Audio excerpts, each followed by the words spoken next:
An incident that occurred in one of Canada's ancient forests was seen as an unbelievable event by everyone. One day, David, who worked as a park ranger, was patrolling the depths of the forest to keep an eye on the surroundings. Suddenly, David stopped because he had heard an unfamiliar echoing sound. He glanced around in alarm at first. David was someone who trusted his instincts and had become attuned to the language of the forest because of his job. He realized that the sounds weren't coming from a human, yet they also resembled the cries of someone injured in calling for help. Instinctively, he sensed that whatever was making that sound was not good. Still, unable to resist his curiosity, he began to walk deeper into the forest. With each step, he was getting closer to the source of the sound. When he reached the spot where the sound was closest, he encountered a sight he had never expected. A bear was caught, each limb entangled, groaning in pain. The bear had been caught in a trap set by hunters and had tangled its legs in barbed wire, with its head caught in a noose. It was trapped from every angle and in a state of utter despair. Every time the bear moved to escape, it caused itself more pain. The poor animal was making those desperate, pleading cries due to its agony. When the bear made a sudden move to stand, David instinctively pointed his rifle at it. David was quite experienced in matters like these because of his work. He knew what a bear was capable of and how powerful it could be, especially when injured, which often made them more aggressive.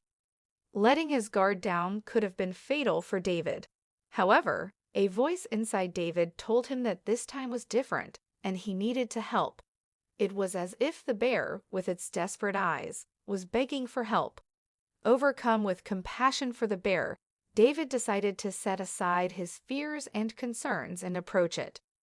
To rescue the bear and examine the trap, he had no choice but to get closer. But what was expected happened. As David approached, the frightened animal lashed out with a powerful blow to defend itself. At that very moment, David did something even he hadn't expected of himself. To show he meant no harm, he dropped the only thing he had to protect himself, his rifle. This act, a demonstration of his peaceful intentions, seemed to work as the bear gradually began to calm down. The poor animal had probably spent its entire life running from hunters and their guns, seeing them as a threat. But now the person approaching had empty hands, indicating the threat was gone. While the threat might have been eliminated for the bear, the same couldn't be said for David. He had put his life in danger and was now completely unarmed. What he did wasn't something a normal and rational person would do, but David once again chose to trust his instincts. David slowly got even closer and knelt beside the bear. He kept his hands visible at all times to earn the bear's trust. The bear seemed to understand all of this and, surprisingly, remained calm. It didn't make any moves to scare David either. David began examining the traps that had ensnared the bear. He first focused on the barbed wires that had wrapped around its legs. The wires had already started to pierce the bear's skin. Carefully, David began to remove the barbed wire from the bear's leg.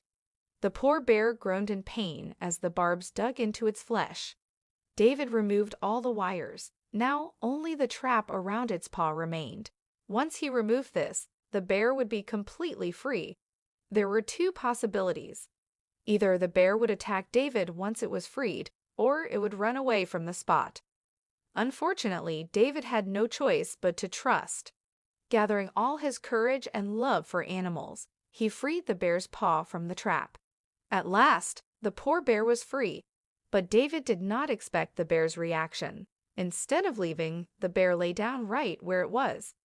Meanwhile, David took the opportunity to step back. From where he stood, David couldn't help but feel sad. The bear had cuts and wounds on almost every part of its body. David felt the bear's pain within himself.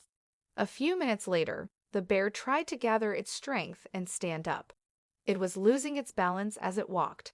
Stumbling and limping, the bear tried to move but eventually collapsed to the ground. Without thinking, David rushed over and knelt beside the bear. He spoke to it in a calm voice, trying to soothe it. David didn't want to leave the animal alone here, because the hunters in the forest wouldn't leave the poor animal in peace. If they caught it, they would do things no human heart could bear. David made his decision. He immediately grabbed his radio and called the local wildlife clinic. He explained the situation and asked for help. The clinic promptly sent an emergency team to David's location. The team tranquilized the bear and took it in for examination. Researchers concluded that the bear had likely been subjected to this torture for days without food or water. Infection had begun to form in the bear's open wounds. It was deemed necessary for the bear to undergo surgery to prevent the progression and effects of the infection. If emergency intervention wasn't provided, the wounded bear had a high risk of losing a leg. Together, they carefully carried the bear into the transport vehicle. Within 30 minutes, they reached the clinic. The bear was immediately taken into emergency surgery. All the veterinarians and wildlife specialists joined forces to save the bear's life. They disinfected the bear's open wounds and stitched up the ones that required it. Antibiotics were administered to combat the infections. After all the procedures were completed, the doctors revealed a chilling truth. This revelation shocked everyone, including David. The bear incident David had encountered was not the first. Similar incidents had been reported in the last few weeks, even within the past month. Learning this, and the thought that other animals might be subjected to such torture, truly angered David. In the following days, the bear was kept under observation and sedated. With good care and treatment, it gradually began to regain its strength. Meanwhile, the rescue team and doctors debated the idea of releasing it back into the wild. David vehemently opposed and refused this idea. With so many dangers, humans, and their traps in the forest, releasing the bear made no sense. The likelihood of it going through the same ordeal was high, and this time they might not be able to save it. But that wasn't the only problem.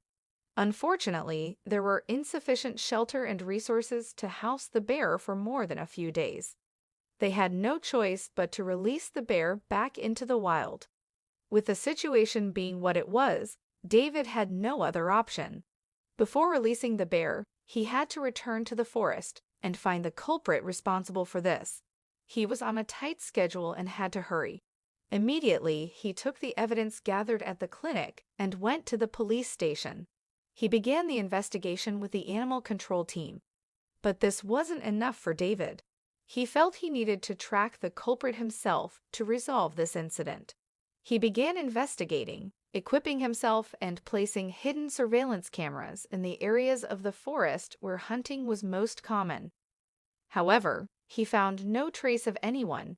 Days were passing quickly. The veterinarians couldn't reach David, but they would soon release the bear into the wild. Finally, one night, David was awakened by the alarm from the wildlife camera. He immediately jumped up. Adrenaline seemed to have replaced the blood in his veins. Grabbing a flashlight, he set out for the forest. David, trembling with excitement, began following the tracks in the forest. In the pitch-dark night, every movement caused his heart to race. Soon he was closer to where the sounds were coming from. This was an area he rarely checked while patrolling the forest. Suddenly, the sounds stopped. The terrifying silence of the forest took their place. David held his breath and kept taking steps. Right in front of him, he saw a newly set trap. The man must be nearby. When he turned around, he saw a dark figure approaching him.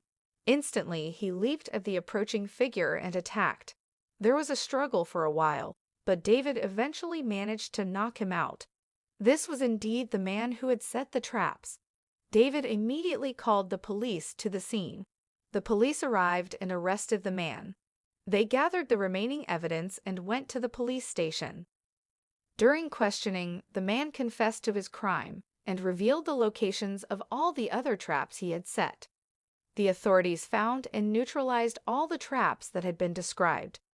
Then, something unexpected happened. The wounded bear had recovered and was released back into the forest. They transported it in a truck, releasing it deep into the forest. However, the bear made an unexpected move the moment it regained its freedom.